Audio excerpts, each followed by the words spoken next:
Hello, everyone. Welcome, Raw Deal Podcast. This is January 24th. We are going on a Wednesday, which was our original day that we used to do these, and then schedules made it so that Thursday was easier, and now we might be going back to Wednesdays. We'll talk about it, but I have a rehearsal that I run Tuesdays and Thursdays from 4 to 6, and then usually I don't get out till about 6:30, so then I haul ass home and hop right on the podcast, and I don't know, it's a lot less stress on me if we're able to do it on Wednesdays. So prepare for comments about how we originally did podcasts on Thursdays when we started this once a month.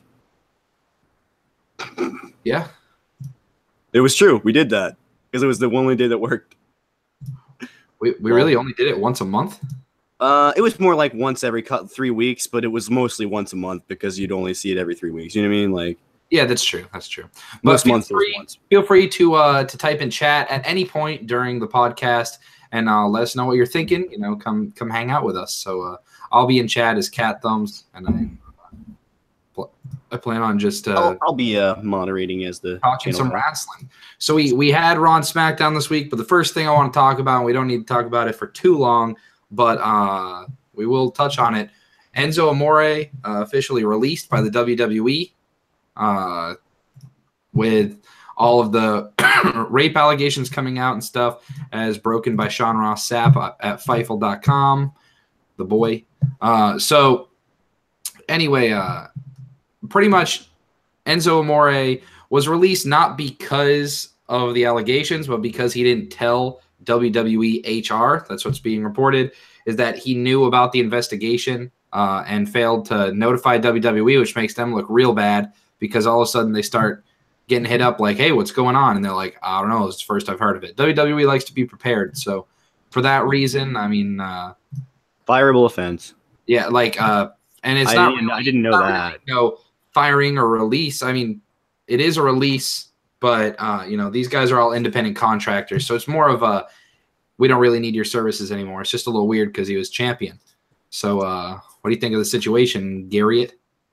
Well, I think it's really, really bad because they also just had Dolph walk out on him, like as the champion. So now they've got 2 championships floating, or they did until they had Bobby, obviously. But, they had essentially they have 2 championships in flux right now, whether we don't know what's going to go good or bad with them right now. Ricola. But, I mean. Ricola broke Garrett's internet. I just nobody gets injured. WrestleMania, man. It's going to be rough this year, dude. What's the card looking like, man? It was already looking pretty rough. For Royal Rumble? No, WrestleMania this year, dude. Oh, because everyone's leaving. They're not injured. They're just leaving. You know what I mean? The rumor is the 2 matches that it seems like we're obviously going to get are Brock versus Roman for the title, and it looks like they're going to build towards a Seth Rollins and Jason Jordan match. Those are the 2 that I've heard that really want to happen. And we'll probably get an Alexa Bliss versus Charlotte, if I had to guess, because that's one of the few things they can do that's still fresh. But who knows? Asuka might be the champ. Who knows? We got Either way, that's a good match. We got this women's Rumble. Someone going for the title, so they'd have to get the title off one of them and get one on the other show. So who knows? I would like to see Bliss and Charlotte though. They've earned it. They've earned it for sure. What do you think of the Enzo stuff, Charlie? Don't have much of an opinion on it. I just, hope for the best for both parties, I don't know. Don't have much of an opinion on it. That's true. But I mean, I'm with Garrett. I think it's definitely a reason to not retain someone, is if you're like, like I'm a teacher. You already had heat backstage, 100%. Like I'm a teacher. I am required by law, if I get arrested, not pulled over for a speeding ticket, but if I were to get arrested, I have to let the school board know. I have to let the county know of my arrest. If they just find out on their own, then I'm donezo. Yeah, absolutely. And I wasn't really trying to say you should fire somebody when that happens. Just the fact that he went about it the way that he did and said, no, I'm not going to tell them. I'm looking at it from the perspective of the WWE. If I was them, I'd be upset too. I'd be like, you didn't tell me this? This is a publicity nightmare, Yeah, agreed. Because you know, I was just talking about this today. You can go see this in the Broken Hearted cast. Talking about this with Mike Anthony. He was saying, you know, a lot of people will say all publicity is good publicity. It's true to a point, but like, you can't build a brand off of that. Yeah, and I mean, Or sustain one. she hasn't filed a civil suit, but like yet. Either way, no matter whether it turns out to be whatever, I mean, regardless of the outcome, I just in that situation at all, what you know, it's like I'm just saying like that's not cool. If I was like some big like even smaller company and that happened, I would be upset because I'd be like this completely screws up the operation, you know, even though it's a way bigger operation. But you know, I don't know. It's just the way it seems to me. Yeah. So anyway, let's talk some Raw 25. First and foremost, rest in peace, all the people that probably ended their lives after they bought $400 tickets to the Manhattan Center to get two dark cruiserweight matches, a 2-minute Undertaker promo, a really awful woken Matt Hardy versus Bray Wyatt match. They basically paid $400, and I heard some prices higher, a couple lower, but a lot of very high, steep prices at the Manhattan Center for pretty much the little DX reunion.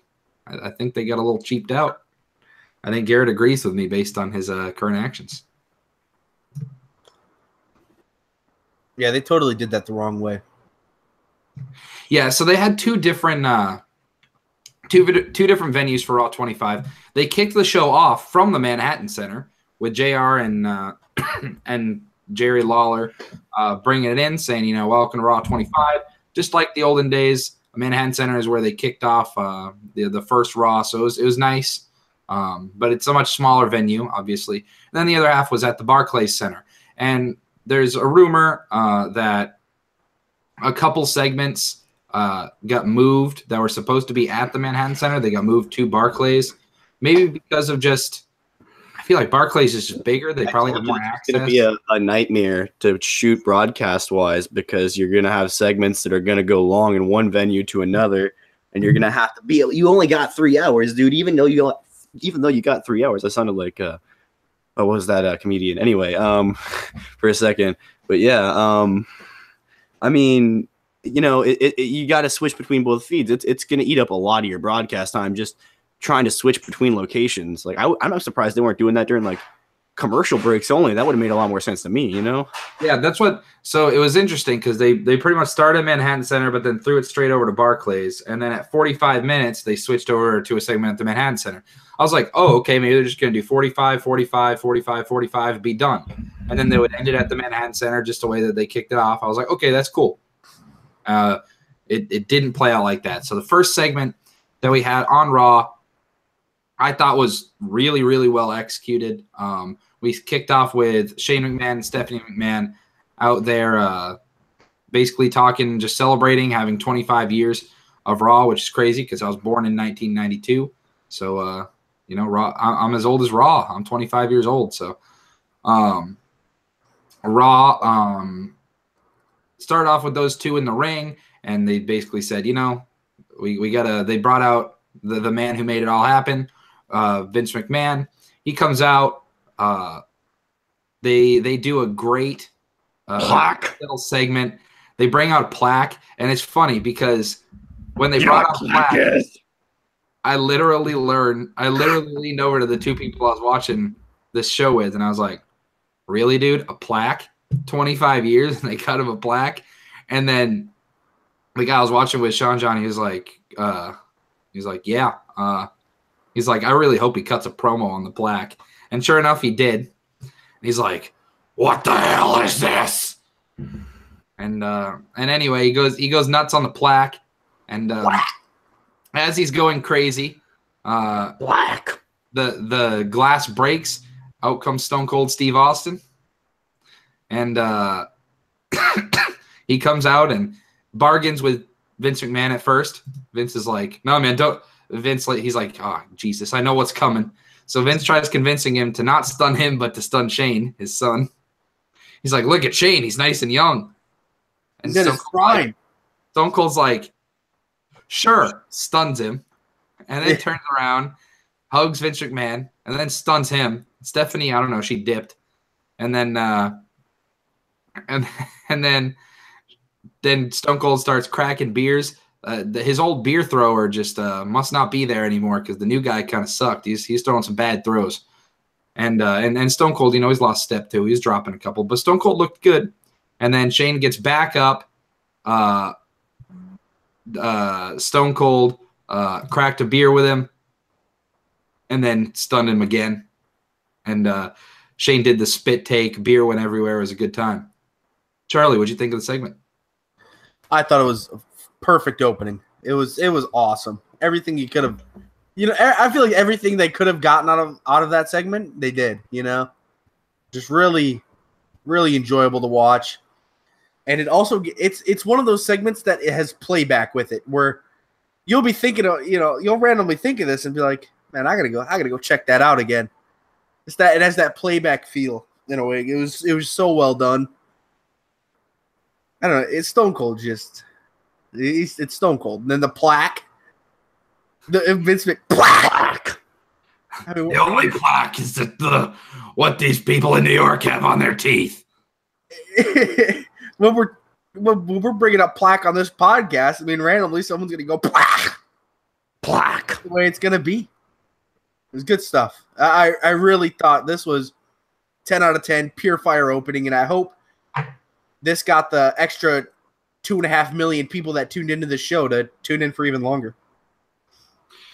Garrett, if you were someone that hadn't watched WWE in quite a long time, and you decided to tune in, you're like, you know what? Why not? This Raw feels special.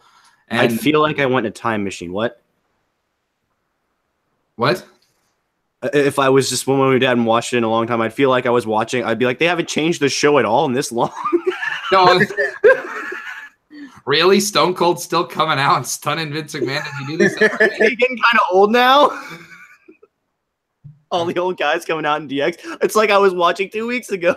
I would feel like I was watching the same show I watched when I quit. That's how I would feel. But would this show overall give you the feeling of maybe you want to watch Raw next week, Garrett, or was this kind of the peak for you? I think it depends. If you were like an avid wrestling fan and you kind of knew all the people and you weren't just sort of like, oh, I watch it when the pay-per-views come on and like sometimes I watch You're the Raw. wrestling fan where I go to you and I'm like, all right, name the wrestlers and Ric Flair and Shawn Michaels and Undertaker and Stone Cold and The Rock. And that's about all you can do. Like you haven't watched this in over 5 years. You didn't even know the network was a thing. Yeah. Okay. That's the kind of people that think about how more than Okay. Yeah. I have my answer. I would say no, because even though all these elements that I know are there, I think I was kind of joking, but I do think that there was an element of, oh, I've seen all of this before.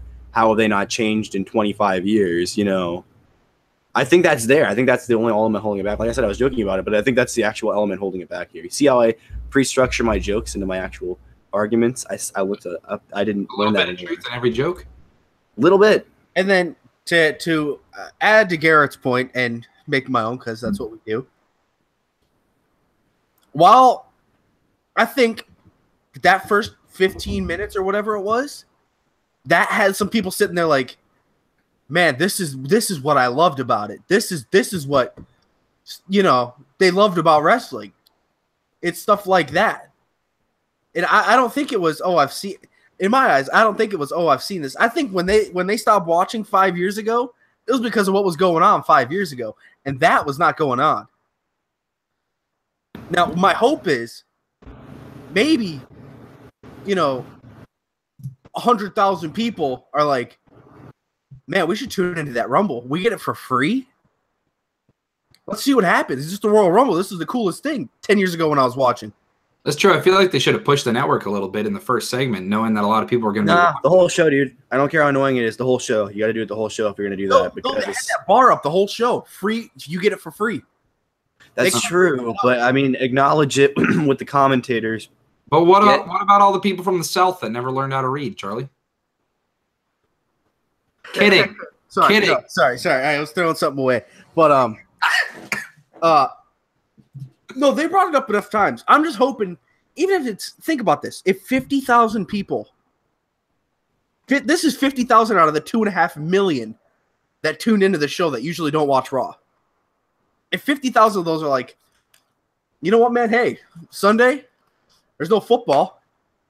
Pro Bowl at 2:30, but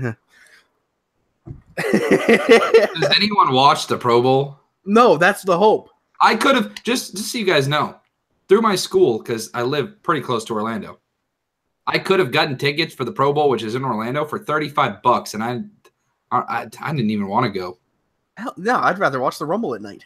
I mean, maybe the skills challenge. See, the actual Pro Bowl, I don't care about. I'd watch the skills challenge. I think they do that at Wide World of Sports. Yeah, I'm not sure. Okay. Well, yeah, just watching them, because before they go out and play, they do all those like feats of amazingness, you know? Mm-hmm. Isn't that like the night before or something? Yeah, where they're like, let's show off. That would be, I would go to that. But I don't know if I would watch the game. I guess if I got tickets, I'd go to both. But you know, what do you guys think about what I was saying? Oh yeah, no, I agree to a point. I mean, I think some people are going to be turned away that were more serious wrestling fans. I think the more casual fans are going to be drawn to this anyway. That is, they're like, oh look, all the people that I've heard about but never seen, I can see them now and say that hey, look, I'm a part of the thing now. You know, that's mostly what this is. I feel like, you know, it's always the goal of the WWE to bring in more viewers. At least it should be. That's the complaint that a lot of people have had about the WWE as of late over the past couple of years, is that they're pandering to the audience that they already have. You know, they really don't need to pander to what most people would call the marks. They don't. Right now they're just pandering to the people that are gonna be fans no matter what. You're supposed to pander to the casual audience. That way you can get new eyes. I really don't see a lot of kids like that I teach right now. I teach middle school. There are not a lot of kids that watch WWE. I feel like when I was a kid, everybody in my class watched WWE. I was out of it by middle school. That was when I'd stopped watching it. It was when I was so absorbed with so much else to do. I hadn't kept it there, so I understand that. But it's more, you're more interested in, like, it's a weird time, so I understand that. But I just want to level with everyone for a second, though, about the media industry and the broadcast industry for a second. Anyone will tell you this. There's only one thing they want to do: make money. And if they're going to do that one way that works, it's going to work. I mean, you know, hopefully I don't get, like, you know, in trouble for saying that, but, you know, that's the truth, you know. But, like, I don't think I should. It's in my textbooks, you know, like, for real. That's what they're trying to do. And I mean, if anyone that doesn't realize that, I think is a little, they need to, like, realize this, you know what I mean? Oh, it's true. I'm trying not to be insulting right now. At the very least, there's one person that hasn't watched in 5-10 years that is going to watch on Sunday. Yeah, you know, there is going to be people that do that because it's free, and I really hope, hey man, if they stick around, that's awesome because it just helps wrestling get bigger. All right, it's all bonus. Yeah. So Absolution, Nia Jax, and Alicia Fox face Sasha Banks, Mickie James, Asuka, and Bayley. And remember, we're talking Absolution without Paige. She's not wrestling. She's on the outside, acting as a coach, mentor. It's a little weird because Paige is still so young. So like she's the coach. But it's like you look at her and she still looks fine to the eye. So it's like, why isn't she wrestling? A lot of people that don't understand, that don't follow the backstage stuff and know that she can't wrestle and stuff like that are probably a little confused. But I thought the match was okay. I mean, just kind of an average match. Sasha is still really, really over. Sasha has like the craziest fans. So who was the fourth in this match again? It was Sasha, Mickie James, Asuka, and Bayley. Versus Absolution without Paige. So okay, I was just making sure because I saw it ringside. Nia and I was Jax, like, confused. Nia Jax and Alicia Fox. I tuned in and out of this match because I was like, oh, they're throwing all the women into a segment again. Yeah, basically they're doing the thing where who can stop Nia Jax come this Sunday, and then Nia Jax gets ganged up by all the girls. Asuka ends up doing her own thing at the end and throws everyone out. So 100% chance they're gonna do that gimmick where everyone just gets Nia immediately as soon as she's in. Yeah, probably. Here, I have a theory on this, on why they did this next. All those people that haven't watched were still watching this, and when they left, you know, women's wrestling is not what it is right now. And the first thing that happened was that brawl. And like they were throwing actual hits. He had Nia doing her big moves. And it didn't go too long. And then it ended with Asuka doing her just like actual moves that looked like they'd hurt. I felt like they wanted to show, because there's women out there that are like, wow, this is actually really good now. Look what they're doing with these girls. And they got their own Rumble. Oh, I'm tuning it, Yeah. I feel like that was the reason. Yeah, it was very first smart writing move for sure. Of their core talent. I feel like that was the reason. It was the first thing they did with those people, of their own like modern talent that they use. That was my thought. I even thought that live. Yeah, I'd agree with that. Although I think they could have delivered a little better, personally. Oh yeah, if they'd have just put on like a 3-star match or better with Sasha and like I don't know, throw anyone in there that's a good wrestler. You know what I mean? Just get it. If they could have done that, just throw Sasha and Alicia out there and let them have a singles match, and they'd be great. Yeah, they put on. They always put on a pretty decent match. I mean, that series they had that was kind of boring was at least they had good matches. On the pay-per-views. Like those were one of my favorite pay-per-view matches. But they didn't steal the show, but they were better than right. I'm saying if Charlie's theory is what they were actually going for, why not put a better wrestling quality at I agree. That's why I think they started with that brawl in the ring, the very first before the bell even hit, or even maybe the bell did hit. I'm not sure, but that's what I was thinking. I was like, oh. Well, I guess they at least showcased that they have more than 3 women on the roster, because when I was back in the day, man, we had Trish, Lita, Michelle McCool. Basically, we had all the women that were on the segment later. That was it. That was the who we had.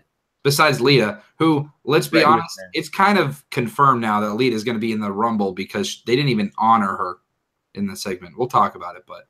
Yeah, she's been silent for a while because she was involved in a lot of network stuff, and she was I think on the WrestleMania panel or something. That's usually what it is. Kind of like how I was talking a couple weeks ago about how as soon as you finally forget about the person that has the money in the bank, that's when they cash in. So Carmella's probably pretty new. Mania. I say Mania. I say she's cashing in on. I don't see them doing it at Mania.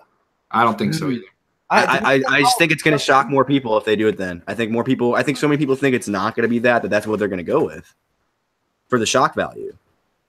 We've seen that time and time. You know what I mean?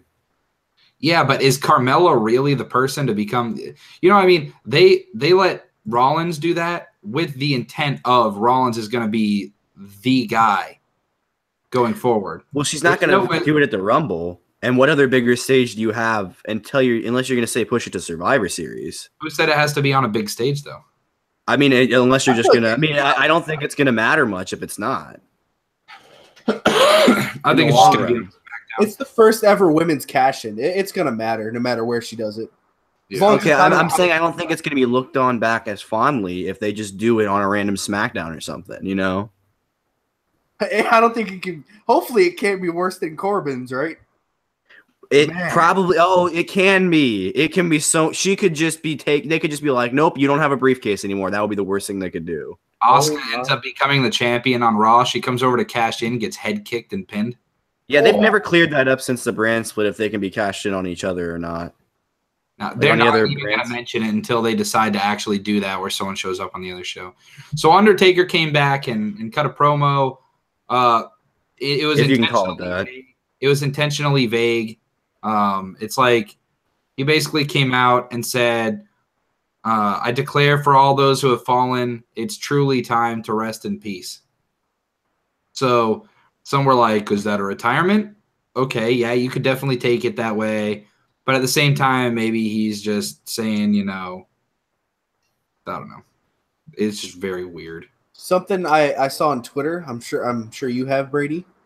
He wasn't wearing any of the gear he left in the ring at WrestleMania. Right. He's a new Undertaker. Touch. Good. That means we get 10 more Mania matches out of him, right? I feel like it's done. My gut's been saying it's done. Roman's there's no better guy for him to end it on than Roman. But we know they're willing to go back on what they said like a year ago just for another big match. God. It's just, I don't know, man. I'm sick of seeing Taker. I'll be honest. That big match this year. It's got to be. I'm concerned for the guy's health every time he gets in the ring. I think they said like a couple of WrestleManias in a row he was like carted out because he was so exhausted after, you know?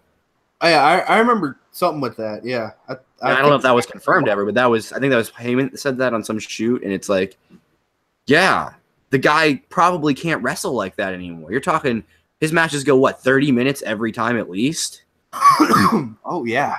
Maybe longer if it's a younger guy because he always tries to match whoever he's in the ring with. I mean, it's got to be dangerous at some point, you know? Yeah. I mean, so I'm just looking up like the streak, you know, the last person he beat was CM Punk. That was not that great of a match. Triple H was not that great of a match, either of them, in my opinion. A lot of people really liked them. The Shawn Michaels matches were the peak, obviously. I'll agree. That was in 2009 and 2010. Those are the 2 years in a row of Triple H when he came back with Michaels, and then Michaels did his second run right after. Yeah, that was good stuff. So really, Undertaker there's an entire generation of people that if you've gotten into wrestling anytime after April 1st, 2012, after the second Triple H Mania match. So if any of the last 5 years, that's a long time. You now know Undertaker as the old decrepit man that can't wrestle and he's just a big bag of bones. Bag of bones. Like, yeah, that's what's depressing. You know what I mean? Like, it's been so long since he put on a really good quality match like at Mania or anywhere else that, you know, I don't want it to just – I don't want him to become Kane. You know, and it's weird because, you know, it's a combination of things. It's him not wanting to stop. It's the WWE, I'm sure, was always willing to make money no matter – they're not going to tell him no, you know, as long as he wants to come back or whatever. I think a lot of wrestlers over the years wouldn't take the streak even though they probably could have and it would have been fine, you know. I think a lot of them said it, like Orton, Edge, all of them that had these really long – and it seemed like they were going to win it type things, you know, that, you know, obviously it didn't. I'm just worried for the guy, man. Yeah. He's one of my idols in wrestling, you know. So we cut backstage. Kurt Angle is in his office, and Jonathan Coachman comes in. Nice to see Coach getting some work ever since he got laid off by ESPN last year. So Coach comes in, and then they're joined by a bunch of people. Harvey Whippleman was in there. Charlie, did you know who Harvey Whippleman or Brother Love were? I think I've seen Brother Love was the guy with the red face, right? Yeah. I've seen him. I didn't know who Harvey was. Bruce Pritchard. He has a really popular podcast. Yeah, I've seen him. Yeah, he does stuff with Alvarez sometimes, I think. Yeah. Sure. Yeah, he does. I think that's this other thing besides Meltzer that Alvarez does. Anyway, so then Teddy Long comes in as well, and Charlie's favorite wrestler, the Boogeyman, comes in eating his worms. Drops him in Coach's hand. Dude, I'm going to be real with you for a second, Brady. I loved seeing the Boogeyman again. I mean, I know he wasn't that great when we saw him when we was younger, but it was just a good nostalgic moment for me, man. I like the Boogeyman. I used to like him. No, some people did, and I never bought into it because, you know, at the time, the only spooky guy that I liked was The Undertaker. You know, I only liked the good guys at the time. Like, before I realized the heels were the way better workers, you know, a lot of times. But, yeah. Charlie, what'd you think of the Boogeyman?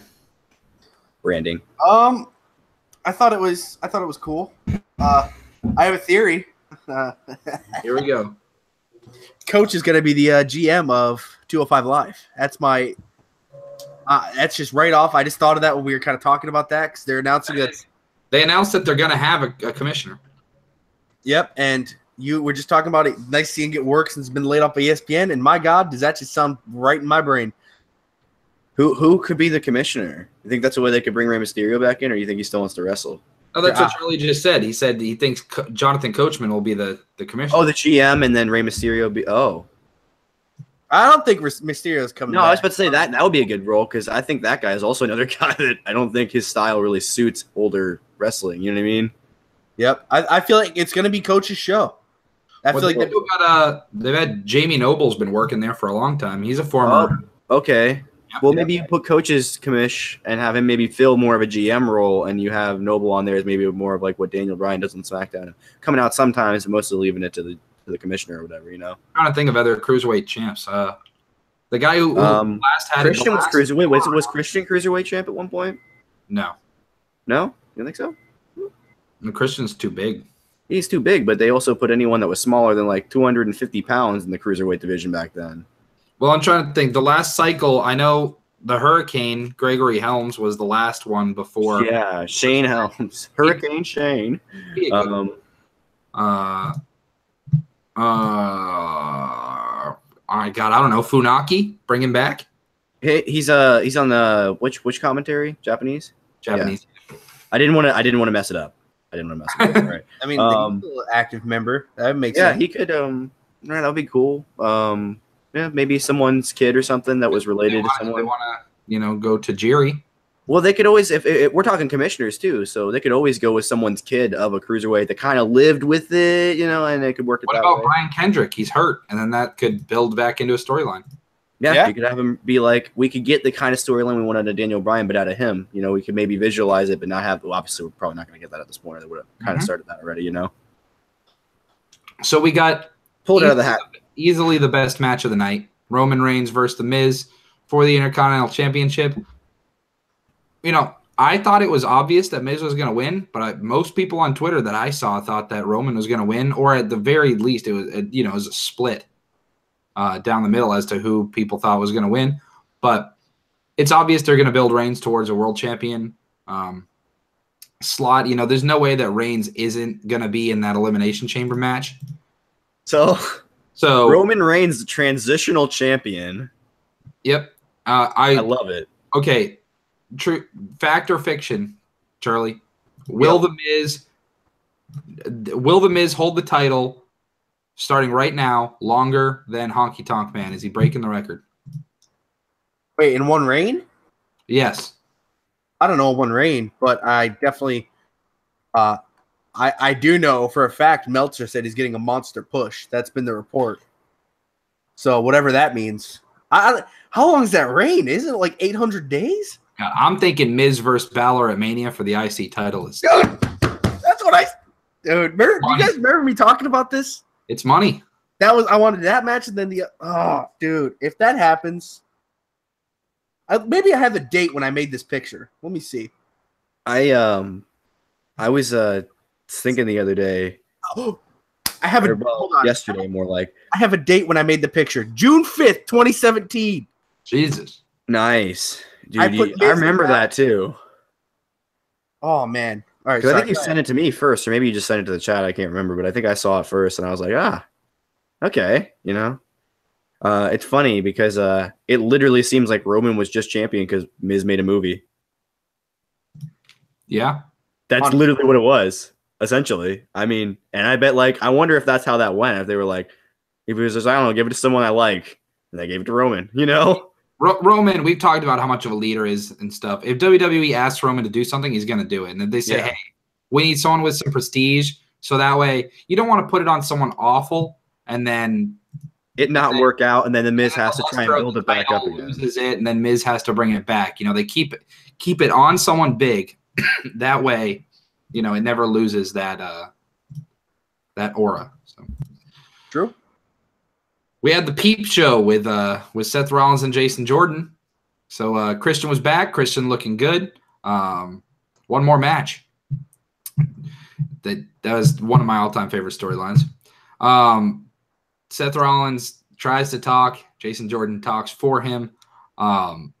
Jason Jordan has some serious heat. Some real heat on it. People hate the man. They are cheering everything Rollins said and booing everything Jordan said, which I think is exactly what they wanted. Cesaro and Sheamus, the bar. And they end up fighting a little bit, which led to Rollins, while trying to attack one of the members of the bar, Rollins hit Jordan with a knee. So that's building a little bit of the split. Do you think that I mean, we're not necessarily going to do predictions right now, but do you think that they'll break them up sooner rather than later? You guys think they'll wait till Mania, Garrett? Sooner rather than later. It doesn't mean that much to them. Whenever Ambrose is back, it's over. Or even maybe before, like slightly before, maybe to give them a little bit of time of like, oh, who am I going to tag with? And then, because you got to remember, it's not just the bar they have to deal with. The club, or more astutely, the Balor Club is coming for them as well. Just not quite yet, you know. It was teased. It's just not quite there yet. They're off, you know, doing 2 suites and stuff. But you know, yeah, I'm interested to see where this goes. Balor Club is off getting the passing of the torch from DX. That was awesome, by the way. That was awesome. I mean, forced, you could tell, but awesome. There's too many teams for the bar to have the title again now. And I also, I mean, this storyline's been going on for 4 weeks of them being the tag titles champions, I guess, and I really enjoy it myself. It's so fresh. It feels so fresh. I'll tell you what I see happening. I see Rollins and Jordan retaining at the Rumble. Authors of Pain making their debut in the Rumble match, and then going straight for the titles right away at the Elimination Chamber. And when they go to ambush Rollins and Jordan after beating them for the titles, I think Jordan walks out on Rollins. Rollins gets absolutely destroyed by Authors of Pain. Give him a little bit of time off. Jordan feuds with someone else. Rollins comes back for Mania. There's your match. So, yeah. That's what I see happen. Bray Wyatt versus Woken Matt Hardy happened. After all the build-up. There's no way this isn't. It was so short. It's obvious that they cut this, which stinks because this was literally, okay, this was like to kick off the 3rd hour of the show almost. And this was the second thing Manhattan Center had gotten on TV. It's rough, man. So, do you think? Do you remember when Rollins was feuding with Wyatt, and then they like canceled it in the middle by just having him flatten Wyatt? What? Or do you remember how there was the tease of the feud between Seth Rollins and Bray Wyatt earlier in middle of last year or something? Yeah. And then it just didn't happen because they ended up going with Finn instead for whatever pay-per-view that was. Yeah, I think I really hope it's not that. Let me just say that. I'm guessing it's not, but it looked very much like when that happened because they just had Bray move on, remember? Mm-hmm. And Rollins looked really bad, kind of like how this happened. Yeah, wasn't good. Charlie, I'm hoping that my conspiracies are wrong, and they usually are, but I'm hoping that this isn't the one that's right out of the many. Charlie? Yeah, Broken Matt in the ring's awesome. Don't get me wrong. Hold on. Is he? Oh, when he does the broken stuff, I mean, dude, he was limping. He couldn't hit the ropes hard at all. He looked like an old man in there. I mean, when he does the broken stuff, I mean, I don't know. I just kind of like it. But this is not. I'm guessing this is not the last time we see these two touch hands. In 2018, and I think it might be a safe guess. But I mean, I don't know. I've liked the feud so far. It was not the best match that they're probably gonna have. So Manhattan Center chanting "We got something." It's never a good look. They were hostile. Apparently, I don't know. I really hope that their next match is one of the pre-taped ones, just like we saw in TNA with Matt Hardy. Because I'll be honest, man, this will kill Bray Wyatt more than anything else. If he comes out here and has to carry hobbling Matt Hardy for months, it's going to be terrible. Bray Wyatt hit Matt Hardy once and they had to cut to commercial because he hit him so hard. He really, dude, when he collided with him, it looked like a friggin' truck hit him, man. It was awesome. Elias is walking around backstage with his guitar slung over his shoulder, and who does he run into? Then none other than Chris Jericho. Definitely, Jericho's pop was arguably louder than Stone Cold's pop. So Jericho, he's like, "Hey, Elias, can I play your guitar?" Elias is like, "No." Jericho's like, "Oh, that's all right. I got one of my own." Pulls out a guitar. Anyway, Elias gets added to the list, and then it was good times. Anything you guys want to say about seeing Jericho, considering he's still working for New Japan? He's allowed to do whatever he wants, is he not, Garrett? It seems like he could be on WWE Raw one week, and then there's weekly New Japan shows, right? I mean, not really. They have a Long Beach show. I know they've been scheduling more U.S. shows and stuff ever since they started the whole putting everything to the U.S. and like it's slow, but it's coming. I mean, they just got to get more support. It's just like when you have only a streaming service like that, it's hard to get people to know about it when they're not in Japan. You know what I mean? Yeah. Because it's how they're broadcasting too. But anyway, yeah. I mean, yeah, it seems like he can do whatever he wants, man. Like, what can he do at this point? He's playing shows. He's wrestling for New Japan. He's wrestling for WWE, or at least showing up on WWE television. It's the man's amazing. He's also written books in all this time as well. So like, and he's got his podcast. Well, I don't know. Has there been episodes of that too? Yeah. I don't know. I thought I would take a break from that when I'm doing other stuff, man. That seems hard to keep up with. Maybe not when wrestling. Obviously, you got a schedule you can keep up with, but man, oof, And his last podcast, Andy Biersack, yesterday. Blackville Brides. Yep. Jericho's presence is just so much bigger now since that match. You mentioned Stone Cold's pop. I think I would agree. I don't know if his pop was necessarily bigger, but I think it meant more because I think it's weird. I'm not sure if they were ever on at the same time. I'm sure they were. He was one of the people that Jericho beat Stone Cold and The Rock in one night. Oh, yeah, that's right. I forgot. That was a whole thing. Man, everyone's going to rip me for that. But anyway, yeah, but, I mean, like. Wait, no, sorry, it was The Rock and Triple H. But anyway, that was obviously around that same time. That's Attitude. That's full-on Attitude, or at least closing era, Attitude era stuff. But yeah, I mean, that's what I felt like this episode of Raw was a celebration of the Attitude era as a whole and how it did for the wrestling business and what it did to the wrestling business. I was right. Jericho versus Rock versus Austin for the title. Vengeance 2001. Yeah, that was the undisputed title, wasn't it? Yep. Yeah. Man, I can't believe I forgot that one. That's his crowning achievement. Jericho, forgive me. That his presence now it's just insane. What I can't put words on it. His presence right now in WWE is so different than it was 6 months ago.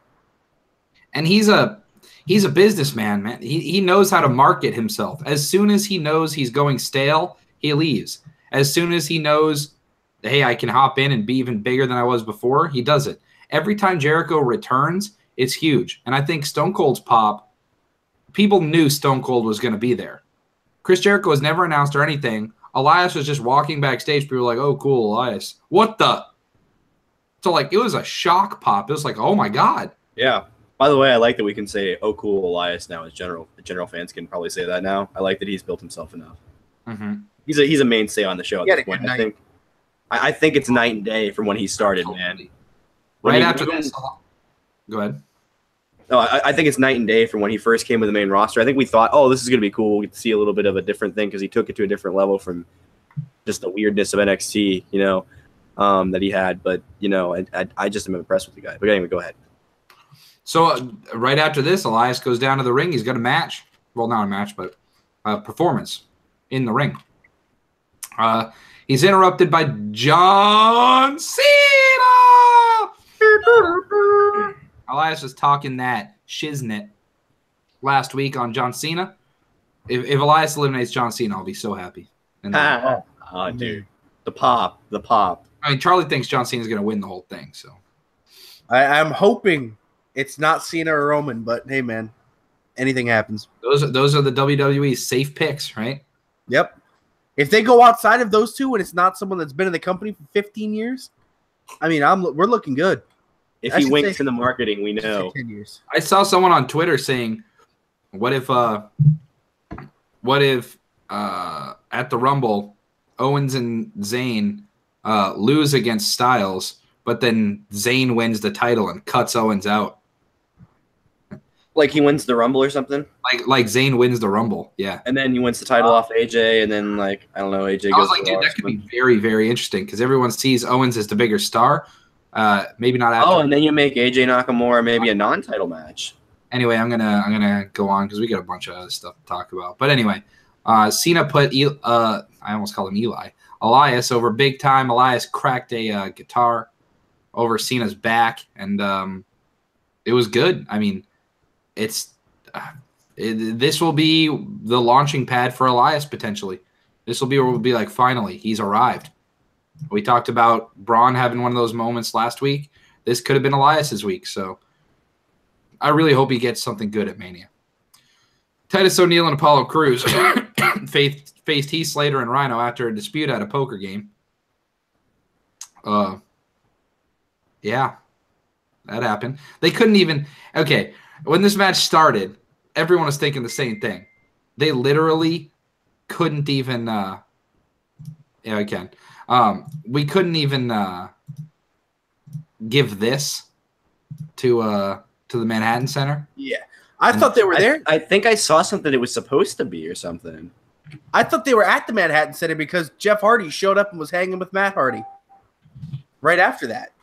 So, but something I wanted to touch on with this poker thing was I was paying attention to the people in it, right? So Jeff Hardy was a big one. And then we saw MVP twice throughout the night, and it was in two spots where I'll touch on at the end. And then who's the other? That Ron Simmons, right? We saw him with JBL. You mean JBL, the APS? That was another guy I thought that maybe they could make the GM if they wanted to bring him around for a little bit. Yeah, temporary, but I was just paying attention to people that they were bringing in with this poker, and I thought MVP being in that spot might be telling that he might have a little run here. And just later how he came out with we looked it up, man. He's getting old. I don't know. It might be signaling that maybe he might be getting – I mean, I don't know. Was he there long enough to deserve a Hall of Fame spot? I don't know. No, what he's still wrestling. Like I know, but how much longer? Like, is he going to get a long enough run to earn that? I could see him just getting another year stint, getting a little. But is that long? Okay, but my point is that long enough to get him in? I don't think it is. I don't think he's going to be in the Hall of Fame. No. And that's the thing. You got to start talking about this when you're talking about bringing older guys back. Is it worth it to their careers for them to even come back? I mean, hey, it's probably better than. I'm not. Again, I'm not. I'm just saying. Like, is that something that's going to benefit? I mean, what's his career going to look like after that? You know. No, I don't know. Some time there, did a lot of time in another company, then came back and didn't really do much.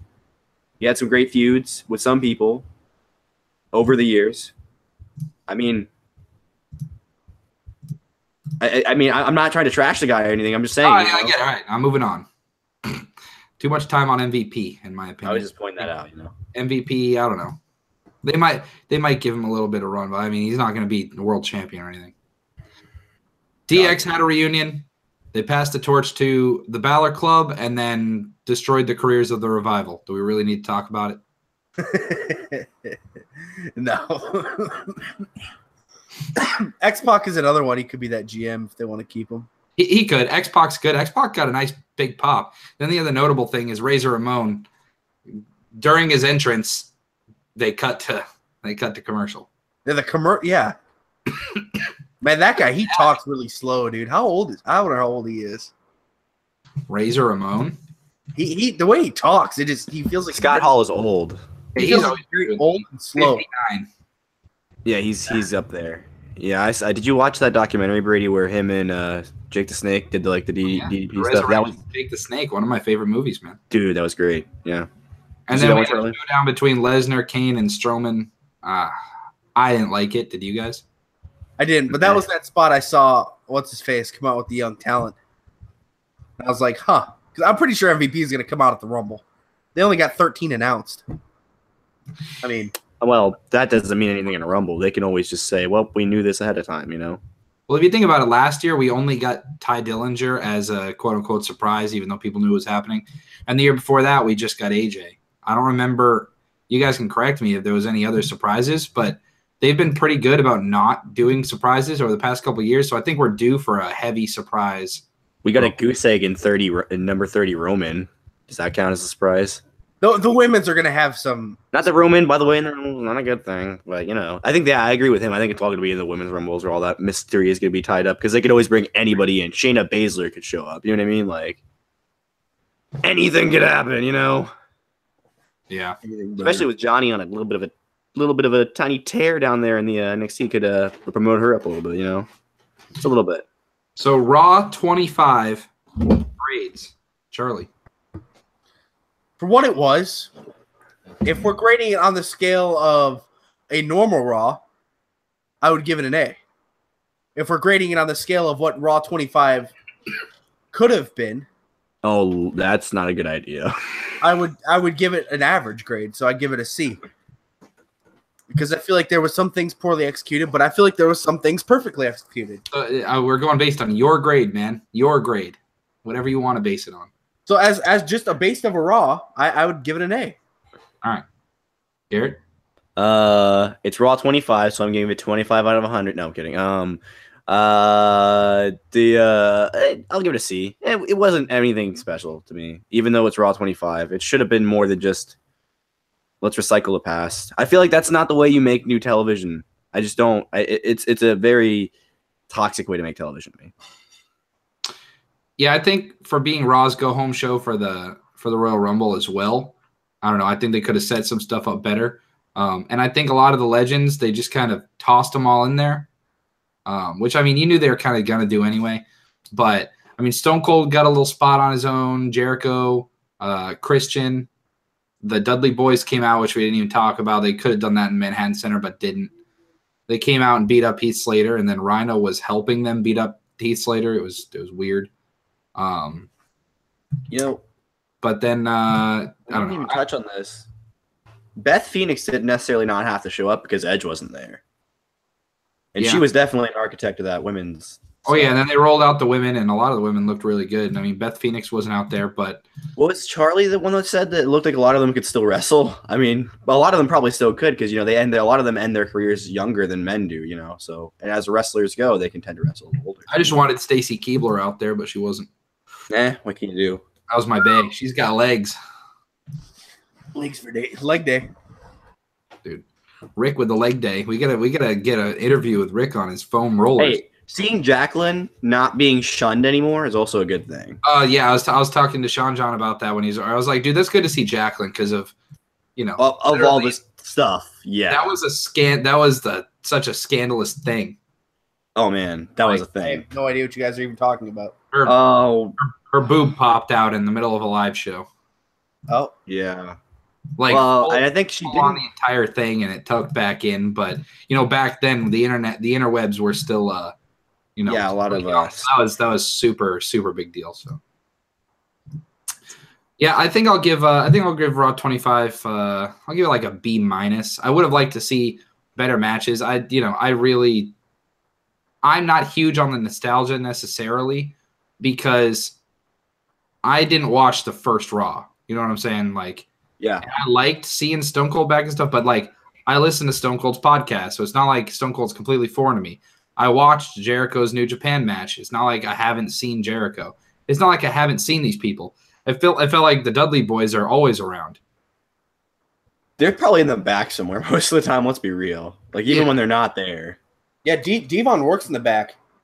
I think I knew that. I think it's just I think he just runs his Bully Ray every now and then. Yeah, he was in ROH very recently.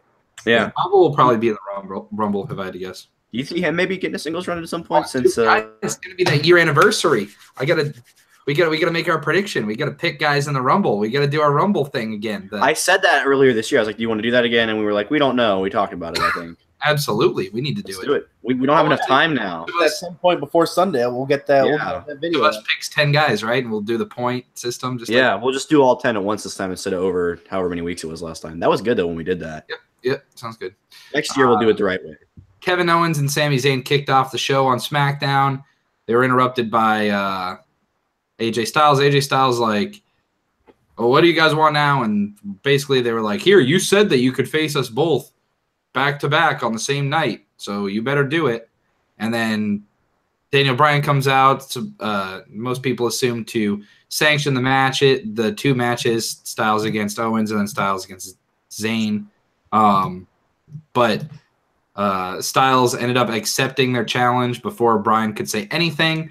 And then we cut back to backstage and more dissension between Daniel Bryan and Shane McMahon. But this was the first time that Shane was actually directly like, yeah, I'm doubting your ability as a general manager. So we're finally seeing Shane being honest.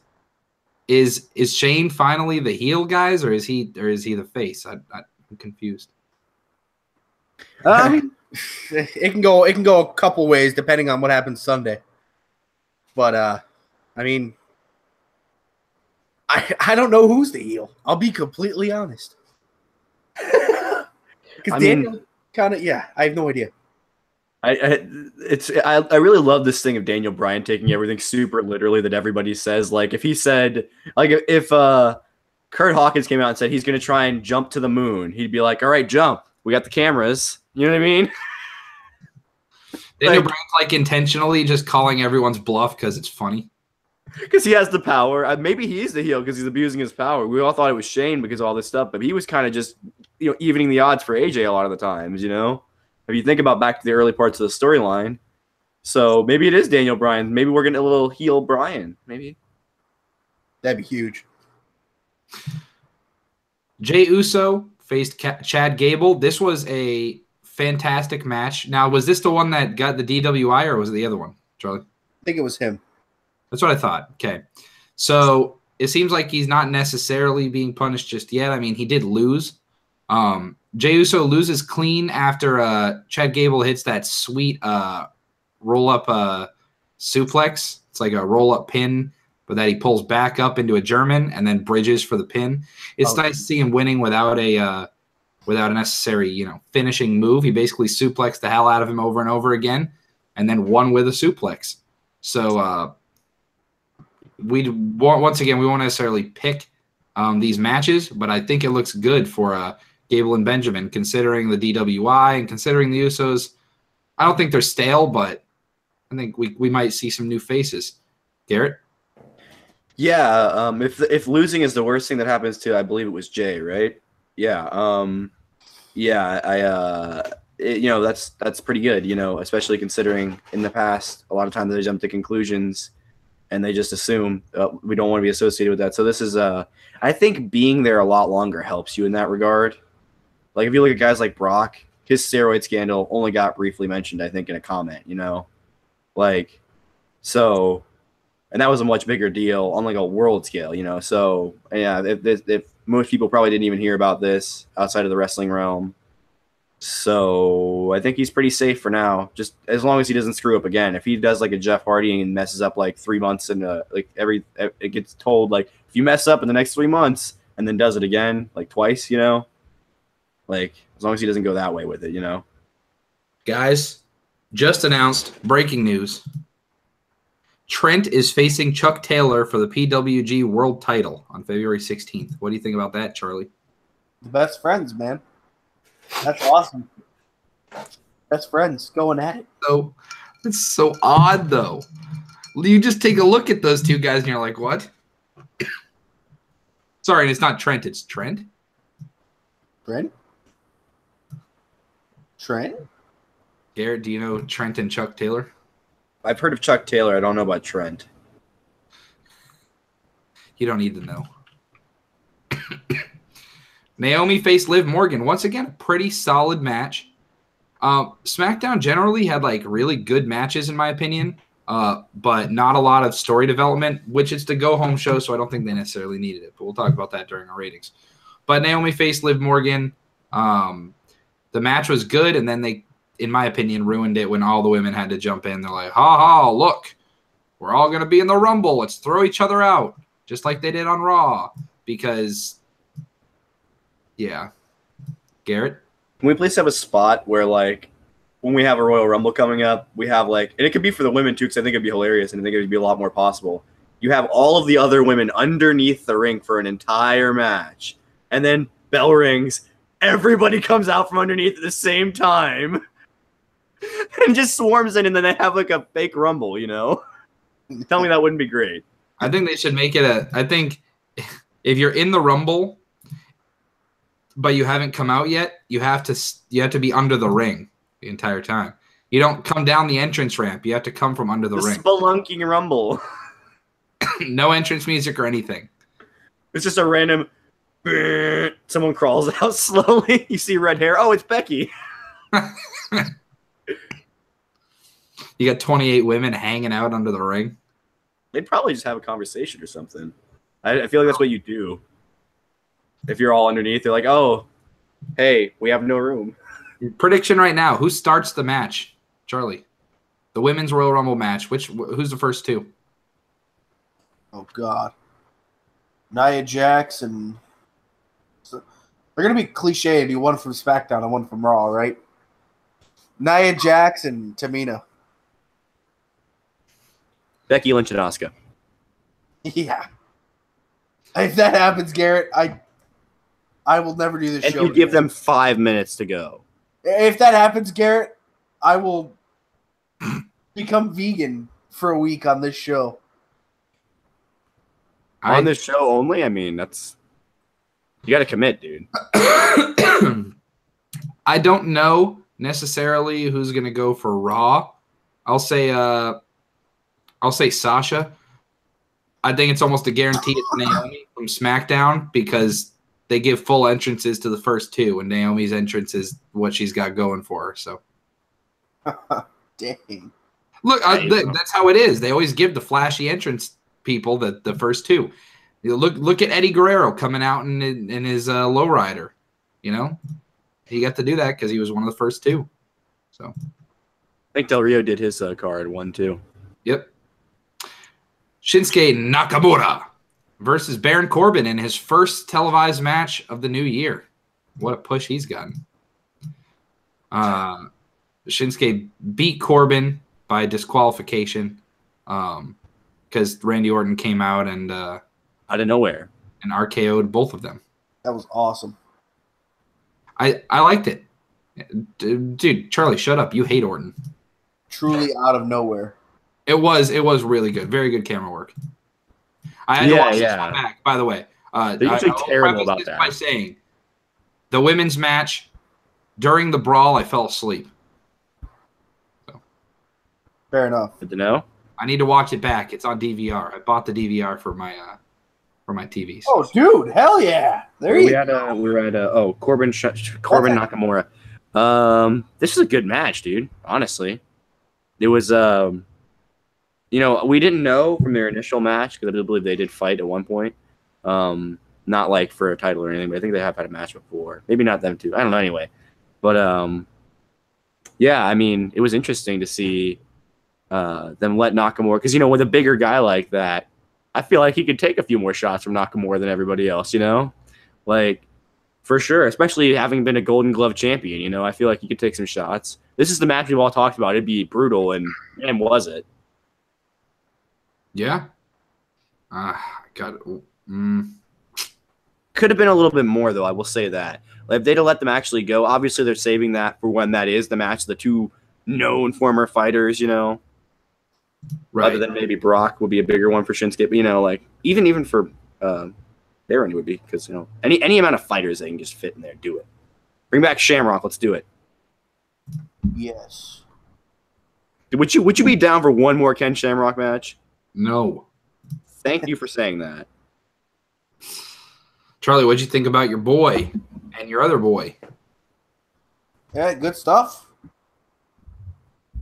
I don't have much opinions on SmackDown. Fair enough. Yeah, I didn't even know this match took place, New Day and Bobby Roode versus Jinder Mahal, Rusev, and Aiden English. Wow. That happened, yeah. I really don't like the New Day right now. Oh gosh, I'm they're so telling you. unbearable, aren't they? Like they're just I'm telling you that they are. People say, "Oh, well, it's for the kids, man. It's for the kids." Yeah, well, New Day goes on near the end of every single show. You're telling me that the New Day is the act for the kids when they're going on at 9:30 p.m. the kids are falling asleep almost at this point. Like the kids are asleep. Yeah, It's a the school parents night. are like, "Hey, get up! You're missing the main event." You know, like Like, They're watching the first hour if they're lucky. yeah. right. Kids check out and like play their Nintendo Switch, like within the show. You know. That's why I used to like SmackDown when I was younger, and they moved it from Thursday night to Friday night. Oh, And then- dude, that was so great. Because on Friday nights I had a reason to stay up, so SmackDown was my show. I didn't care about Raw. I always cared about SmackDown because it was on Friday nights and I could stay up and watch it. It wasn't a school night. I watched both, but Mondays I always had to go to bed right after it went off. So you know, and back then Raw was only 2 hours, so it was a lot more manageable. You know, so The only But, times yeah. I was allowed to stay up when I was younger were if the Patriots were in the Super Bowl, I was allowed to stay up. all right. And Well, if that opportunity came along. and if Maine was in the Frozen Four, I used to stay up for those.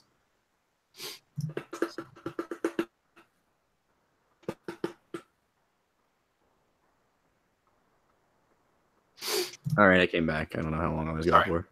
All right.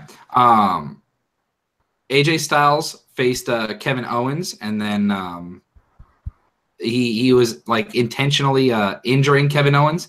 Not a very babyface move, but I have not seen this yet. So Charlie, will you break it down for us, please? And I'll be right back. Him against Kevin Owens. Yeah, this went about Like not long. a couple of minutes. Yeah, got him in that calf crusher, and They realized they've had this match 1,000 times. You know. yeah, he held that, and then Sammy came out, and they had their young whippersnapper stuff. And Young whippersnapper. yeah, I will say my biggest takeaway from this: Sami Zayn is a god. What? how long have we been wanting Sami Zayn to finish someone with the Blue Thunder Bomb? I have to say about as long as it's existed. And he finally did. I think they listened to our show and they no. You know what I yeah. mean? Though it's about time. Oh, It- completely. That is a Really move about to time. finish somebody. Like, why is it not? I don't understand that. And he did the haluva kick right into it, and it was perfect. And I mean, I get. What did you think, dude? Oh yeah, this was AJ versus Sammy was like phenomenal. Like this was everything we wanted it to be. I think this was probably the best part of SmackDown was just that last match because everything that was wrong with the show was fixed. I feel like not the show it's great will not be fixed. I'm not saying like the show was fixed itself. I'm saying like I feel like everything that was wrong with the show had they done what they did with these matches and the way that it told a story, especially the second match. And how it really brought Sami Zayn into the fold, if you will. Oh, it was Like fully. If the rest of the show had been that way, this would have been the better show this week. yeah. SmackDown. But it wasn't. You're having a rough go right now, man. Oh. If that's really, really just. I mean, let's just go back. I can't. 1, 2, 3, 4 weeks now. I haven't seen a really good SmackDown since the new year, basically. Yeah. They're struggling, and it sucks because how good SmackDown was at first in this brand split. Brady, we were saying the biggest takeaway from this match: Sami Zayn finally finished someone with the Blue Thunder Bomb. Yeah, I know, right? I mean, it looks so cool. Like Finally happened. it looks devastating. I mean, I get it because he can't necessarily do it against every opponent. Like he's not going to be able to do that against like a Roman Reigns, someone that's really big. So maybe that's why they just want to keep the haluva kick. And haluva kick would definitely hurt if that happened to you in a bar fight. But Blue Thunder Bomb is just such a pretty move, you know? That really would hurt, man. It'd be a solid heel to the chin. And now next time he hits it, especially if it's on AJ at the Rumble, like they will probably do, and AJ will probably kick out. But everyone's going to be thinking like, oh my God, that's what finished him before. Yeah. That's how you set stuff up. It's great. And it's not like he beat someone terrible with it. You know, he beat a credible opponent. He beat the champ. that runs the camp. The plaque. I mean, the champ. Anyway, I got a cough that's just looking to kill. I've had a cough for about 2 straight weeks now. It's the weather change. And I appreciate you boys letting us go on Wednesday, because then tomorrow I can like come home and sleep or something. There you But go. anyway, anything else you guys wanted to add? Are you gooch? We gotta do more podcasts. Well, we're probably just doing them one night, but NXT and Royal Rumble. Prediction And videos. we'll have fun with that Rumble prediction. We'll have fun with that. Oh, absolutely. I'm ready. So anyway, that'll do for this podcast. Hope you guys enjoyed. Make sure you like and subscribe and click that little bell. Oh, hold on. Stop the damn match. Bucks fan says, I want to see Charlotte interfere in the Rumble, and then Carmella cashes in the middle of the match. Now that would be freaking cool, dude. The Rumble's just going on, and all of a sudden Carmella wins. I have no idea how it would work, but Like another ref comes down other than the one. Oh, they always have the refs on the outside of the ring. One of the refs just slides into the ring and. Wait, how would that work? I have no idea. Is there a rule against the WWE? Wait, is it like because it's another stipulation match? Does that cancel out the Royal? Does she just can she just walk out and cancel the Royal Rumble? It's like when a negative and a positive, it just cancels out. What if she comes in, Charlotte comes out to interfere, and then somehow the only woman in the ring at the time is Liv Morgan, and the match is stopped. Therefore, Liv Morgan is the only remaining person in the Rumble and wins the Rumble with like 10 people left to be announced. Oh my god. Are we on to It could something? happen. That would be good. Bucks fan, that is genius. But now that'll do. So make sure you like and subscribe. Click that bell so you know when we go live, and come comment on our podcast. Keep an eye out for those prediction videos. And till next time, peace.